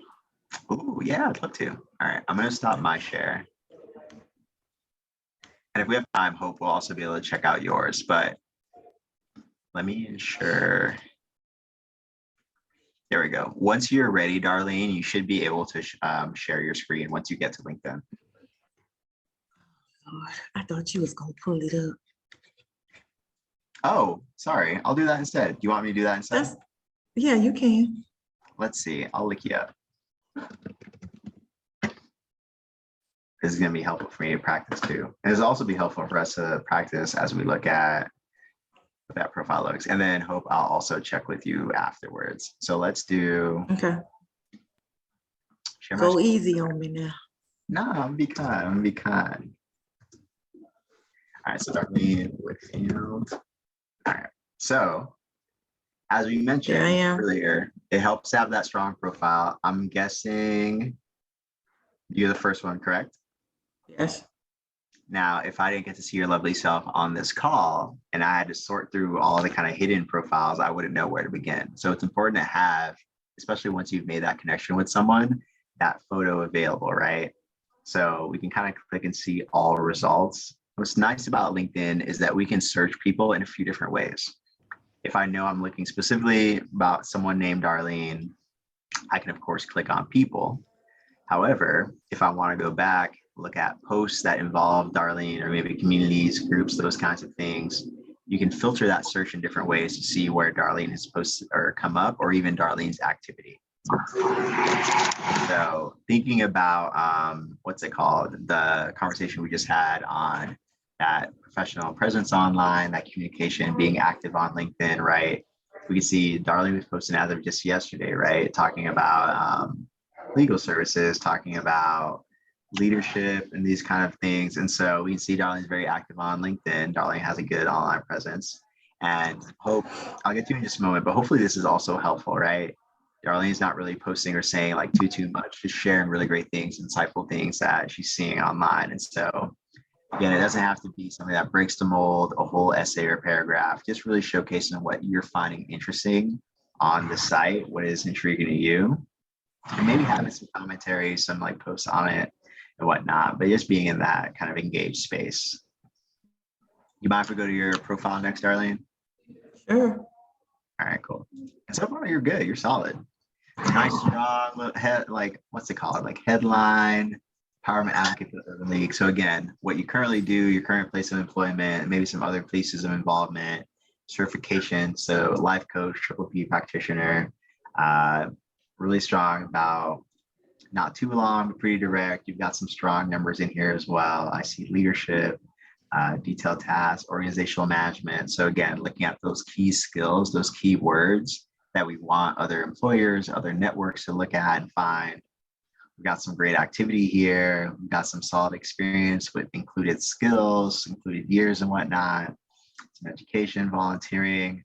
Volunteering is really strong. So including that as well as top of the experience and skills, I'd say is a pretty strong, well-rounded profile. Any thoughts from you all? I have some thoughts. Myself. Oh, go ahead. Question. Okay, I noticed on her, if you scroll down, her experience current is empowerment advocate case manager, which is actually a type of job that I would like to have. So in a situation like this, okay, I think I want to do it. Once you go to my page, I would like to know from Darlene, what would she be looking at on my page that would make her interested in either contacting me or reaching out to me or working with me? That's the kind of, all right. it would be the one with the second one. That the first one I thought I got rid of, or I don't know. The hair threw me. I got you. Okay. What are the odds? All right, here we go. So you want us to go down to your activity? I don't or know. Your experience? What would a person look for first? If they're looking to, if I say I'm interested in doing this role or doing this job, or what would they, where would they start, I guess? And then I want to take notes. And we can, as a community, based on what we talked about, we can talk through this. But the first thing I'm observing, you've got a clear photo. I can see great light. I can see this is you, and it helps that I've got the Zoom photo here as well. The first thing I notice is your kind of tagline, that headline. So currently you're a student at CPCC, it says, and I can see that in your education later on. But if I'm a recruiter or if I'm a professional in that case management space, and I'm looking for someone who wants to do community work, immediately this first page, this first glimpse doesn't show me that. Are y'all able to, or you are able to see the LinkedIn, right? Not the PowerPoint? Okay, good. I'm like, I just walked up to that. But the first thing I'm noticing is you're a student at CPCC, but that doesn't tell me that you want to do that case management. And so updating that headline to say, current student interested in this kind of work, right? Something very brief that showcases either the work you want to do or the skills you want to develop. That helps me see, and that also includes those keywords that a recruiter is going to look for, or even an organization is going to look for. That lets me get that first glimpse into the kind of work that you want to be doing. So not just where you currently are as a student, because it's good to be a student, but it also, briefly, a student at CPCC doesn't tell me enough to know what you want to do professionally. So that's the first observation I have. Although I am seeing talks about home buying, financial health, and those hashtags help a little bit for sure. But again, those aren't moving in that case manager space that you want to be getting into. And then I do like the activity. Tableau is really strong, really good. So getting that certification, that's a really great data like visualization tool. You might not get directly at the case management piece or community engagement piece, but it maybe can be a complement as far as, like you said, using data to support that work. And so I like that. It shows, again, as we talked about earlier, this is a really great update as far as what I'm currently doing, what I'm currently learning. Tableau, perfect. Home funded. This is good online activity. So this is really solid. All I would say from here is right now, your LinkedIn just looks like you've got a good direction, especially with the activity, but I would love to see more as far as maybe more about you in your professional setting, like interests, skills, those kinds of things. You've got these interests here as far as companies go, but if I'm looking for you to be able to do certain work in a certain industry or a certain kind of area, I want to see skills relative to that, posts relative to that, and your activity looks like that, which is good. But even a couple of things in the headline or even like an open to section that says you want those opportunities. Is that helpful? And others can like chime in too. Yes. I have a quick question. Oh, you can go ahead. Okay, so I saw on her page that she had, I think like little, I call them quote plaques. And then they look really, really well centered and they really look really, really purposeful and like really good. How do you get stuff like that? Where do I pull things like that into like that, crisp and clear, and then pull that into, make it look like that on my page? Oh, the posts? I'm gonna go to your activity again, Darlene. You're teaching this in a roundabout way and I appreciate it. Okay. So usually what I do is, so a colleague sent me, I'll use this criminal record post. A colleague sent me this post. And of course I sent it to upper management to get approval, so that we could share it on our Urban League page and send it out to our clientele. But I also just uploaded it as a photo or a document to my LinkedIn page, or in some cases you can just share it. It'll give you options and then it'll give you all the social media platforms that you can share it to. And so I always share information like this to all my platforms, LinkedIn, Facebook, Instagram. And I just share it and it shows up as it is on the other social media outlets and or as it was sent to me. Oh. So you don't pull any on your own? I do pull stuff on my own. Some of the stuff that you will see further down my page is stuff that I pull on my own as well.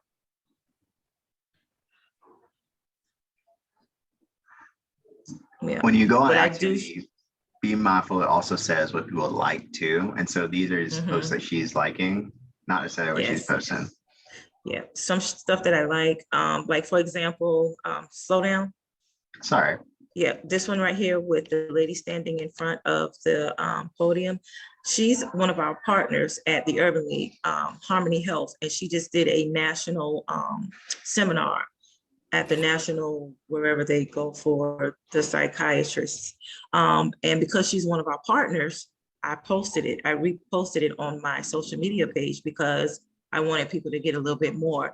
And she posts things that I put on my page to her page, so that they can get a bigger following as well. So I can show you, maybe we can set up a time one day next week or in a couple of weeks to come. If you want to come by the Urban League, and we can kind of sit down and go through it together.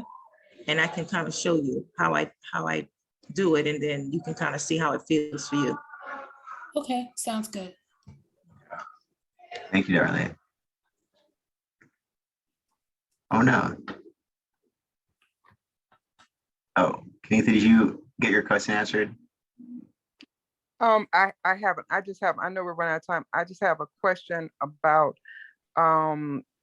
not just LinkedIn for professional jobs, but should you mix your, let's say for instance, you're starting a business, you have a business, should your professional and your business LinkedIn be the same, or should they be two separate entities?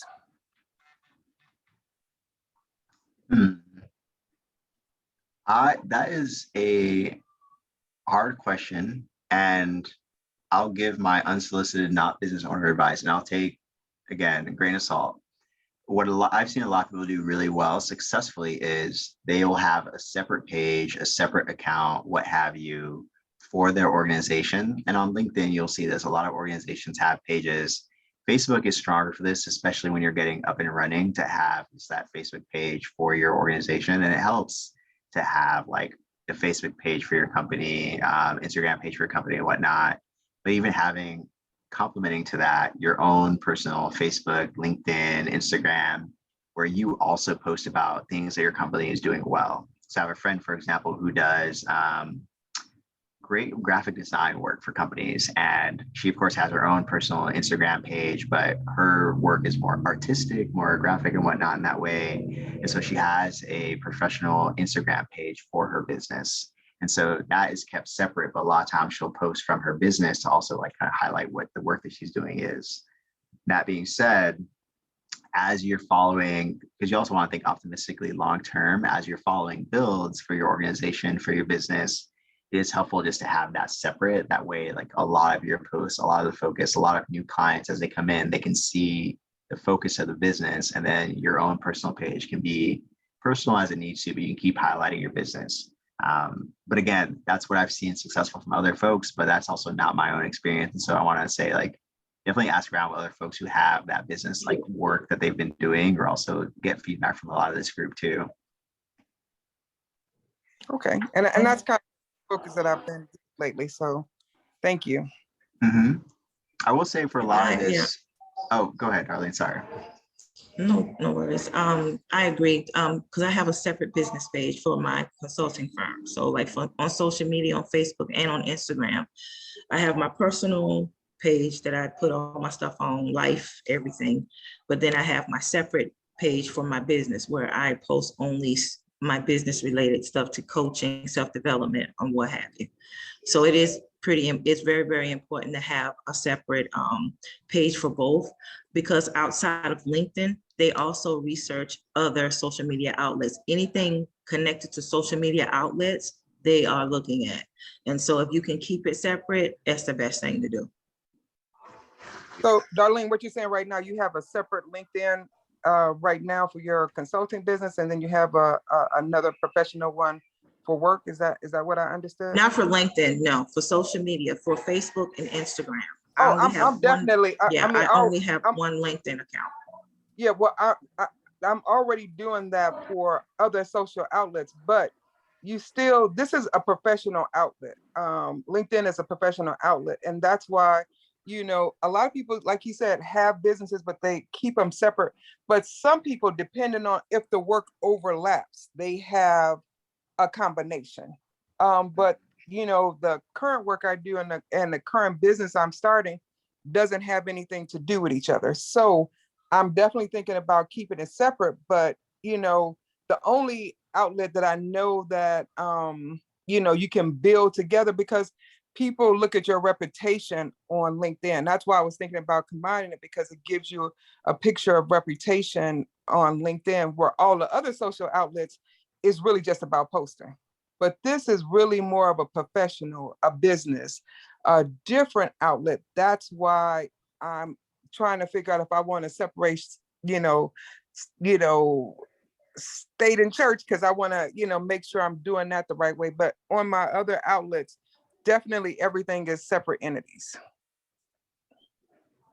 So you don't have a business LinkedIn, you just do it on your other social outlets. Okay, right. Thank you so much. LinkedIn might be that space where you get away with more posting your own business, because like you said, if the space ends up, you talked about like your current role not being what you want to do. If what you want to do is more focused on that business, LinkedIn is a better space to be able to, on your own, like a LinkedIn profile, because it is already professional, really highlight more what you're doing with your business, any updates, those kinds of things. But as it relates to like other social media accounts like Facebook, Instagram, all that, like separate makes sense, just because those are more personal. They're not as professional as that LinkedIn space is. Thank you so much.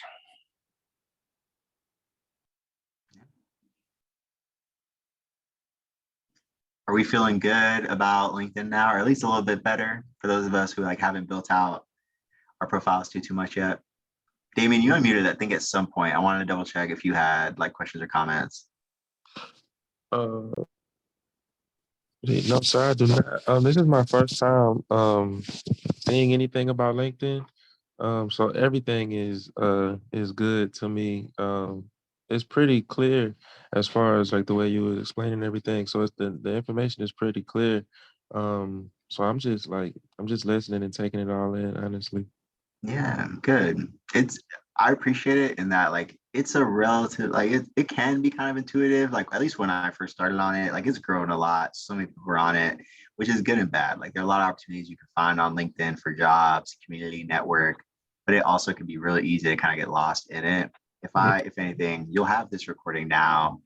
You can have me as a resource too. I'll drop my email in just a little bit to connect, but there's also what I've gone away with is just quick Google searches as far as like, or like a YouTube, like how do I set this up? Where do I find this? Something as simple as, I think Hope maybe had like a nice clean, I like this like picture header, this banner. A lot of times, like even like some think pieces will say having a clear, crisp, like portrait, like banner in the back, like this kind of like art here is like good, just show a little more personality on your LinkedIn.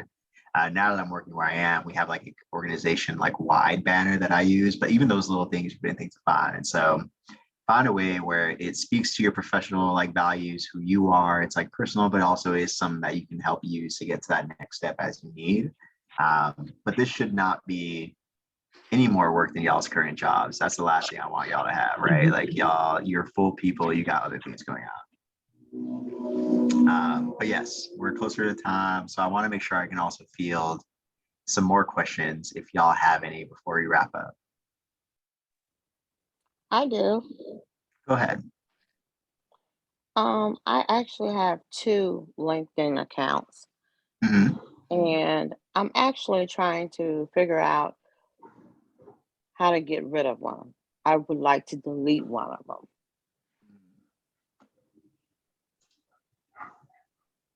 Is there a way that I can do that? Let's find out. So I'm clicking my me, maybe settings and privacy.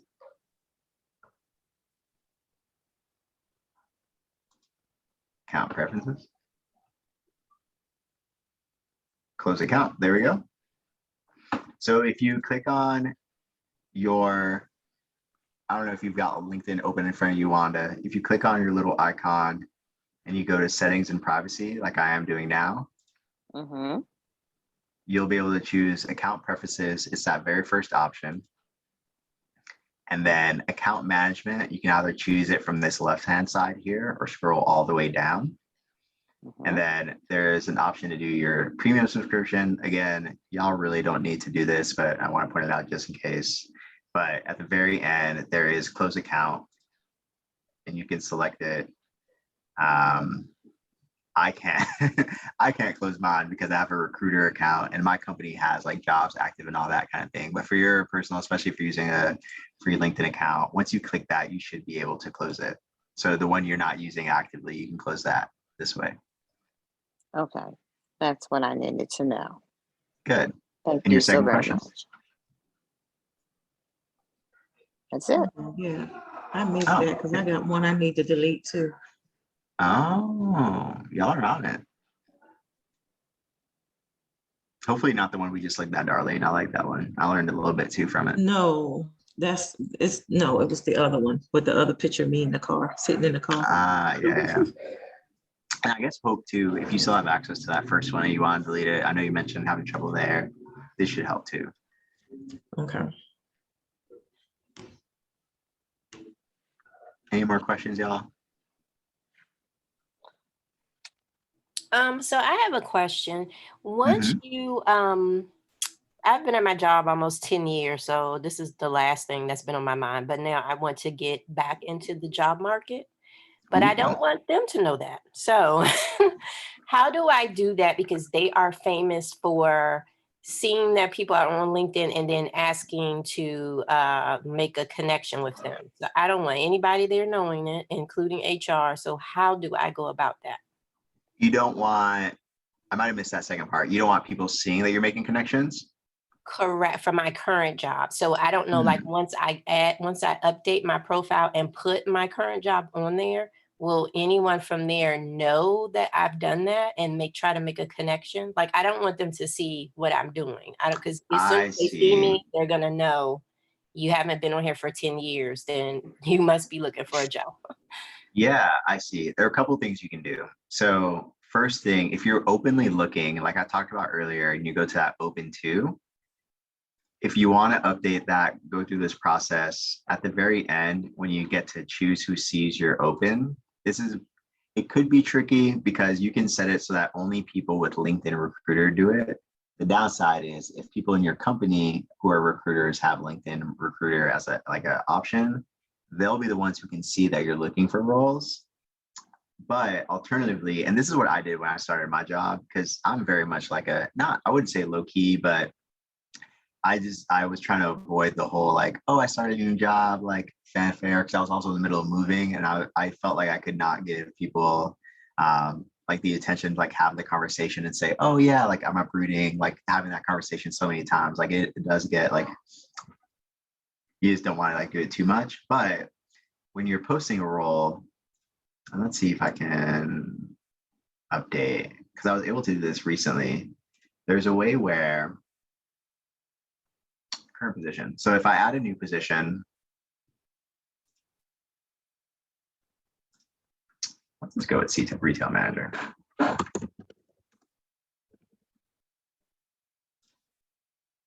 Or whatever. Go in. So you have this option at the very top that says notify network. Turn on to notify your network of key changes. If you keep it off, you post that update, it's not going to automatically update your network that you have that job change. And so it'll just be kind of like a, well, now it's on so people can see. But if I were to save this job, post it to my network and whatnot, my thing would change to, all right, I am working as a retail manager, but it wouldn't let people know, it wouldn't update them immediately. And what you can do kind of like to add on to it is, maybe I missed it here. It would still show up on your LinkedIn profile, but it wouldn't pop up to the top in the tagline like my current job does. Okay. But if you do make that change, it will still show up on your LinkedIn. So I don't know that, I guess if you haven't been active for 10 years, people might make that jump, but they can't, if anything, like they're assuming, they're not really knowing for sure that you're ready to leave. And so it shouldn't punish you too much to just say, all right, I'm updating my LinkedIn. Like it's you updating your LinkedIn. We all have LinkedIn, or not we all, but a lot of people have LinkedIn. So it's not, they won't punish you for that. Okay. Okay. That's what I need to know. Thank you. Good, of course. All right, y'all. Well, I'm gonna go ahead and put my personal email in this chat here, because in the chance that like more questions come up that we weren't able to cover, y'all are welcome to email me anytime. Like, let me know whatever else I can continue helping y'all with. But I'm gonna turn it back to Makeda. That way, y'all can enjoy the rest of your Wednesday evenings. Thank you so much, Brian. So what we will do with the recording is that the recording will be on our website. We had one this morning that was done by our Director of Development and Marketing, Sharice Floyd, and there was some good information in there as well. So you'll be able to pull up both of those as of tomorrow, sometime afternoon, both of the recordings, and be able to look at them and take that information out whenever you like. Hope, do you have a question? Just wondering, can we go ahead and reach out to the professionals who have presented here tonight? Yeah, so Brian, on LinkedIn, as far as on LinkedIn, as far as networking, LinkedIn. Absolutely. So Brian, I know, just put his email in the thing. And Brian, are you okay with everybody Yeah, reaching out to absolutely. you? Y'all welcome to connect to me. Hope I just accepted yours. Yeah. And then I know Sharice said the same thing this morning, that if you want to reach out, you're more than welcome to reach out to her, and her handle is Sharice Floyd. So please reach out to them, ask them any questions. And then you always have that point to go back to the recording on our website if you have any other further questions. And if there are no other questions, Brian and I will stay on for a couple of minutes. And if you have any questions, you can stay on. Other than that, we hope you guys have a good night, and we hope that this was helpful to you in some way. Thank you so much. Night, y'all. Thanks for coming tonight. Question. Yes. Okay, he said he just accepted my, I didn't realize I had sent one out. And so I went to the LinkedIn page and I don't see where, like, if I'm looking at his profile, I don't see like a button that says request friendship or whatever that is. You want to take it back? That's what it feels like. But I'll show you. So when you go to send the friend request, let me minimize this. I don't remember sending it. So sending a friend request to you, do I click on your name, your face? I'm going to use Darlene as an example. Okay. So Darlene, you don't have to accept, but I'm going to go to you real quick.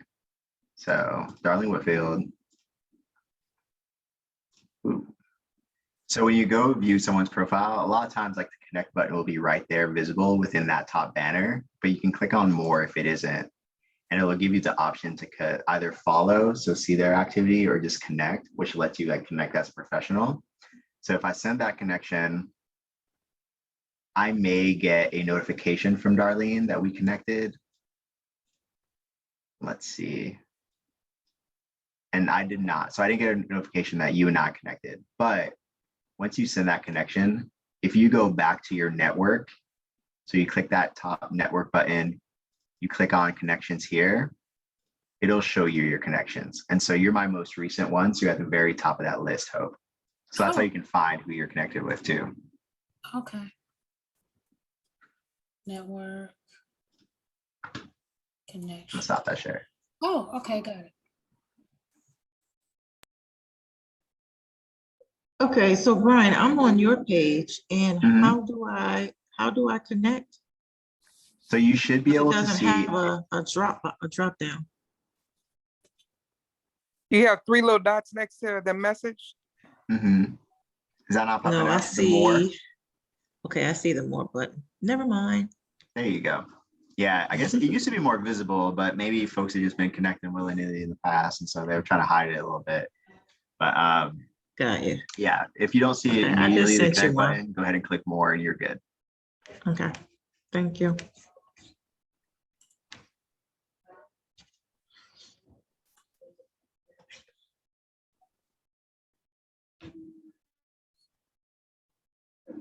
Thank you, Brian, so much for all the good information and the insight. This was very, very helpful. Good, my pleasure. I'm glad you're able to participate so well. Thank you for helping out too. I love when you, especially on a late night, like when y'all help with the conversation. So I'm glad you're able to make it, Kanika. Thank you.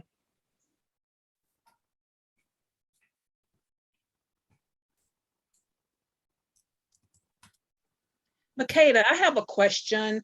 I know when the class first opened up, you stated that this was part 2. So what was part 1? Part 2 meaning that we had another session this morning from 10 to 12. Oh, okay. So yeah, so it was the other session. So we partnered with Barings, and Barings was not able to do the second half. So Sharice is an expert in LinkedIn, and it was really amazing, the one that happened this morning as well. So that's what I meant by part 2. But both recordings will be on the website. Okay, wonderful. Thank you so much. You're welcome.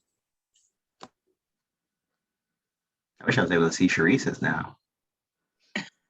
I'm sure it was really amazing.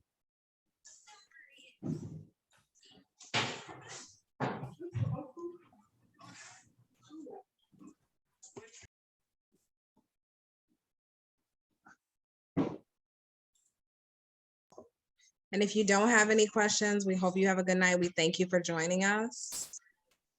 Okay, thank you all. This was great. Thank you. Thank you, Have Barbara. a good night. Okay, everybody have a great evening.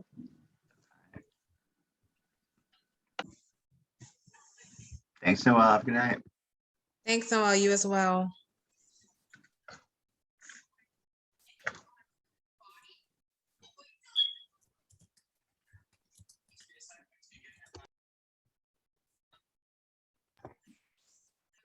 Hope, did you have a question for us? Oh, no, I'm just trying to find everybody.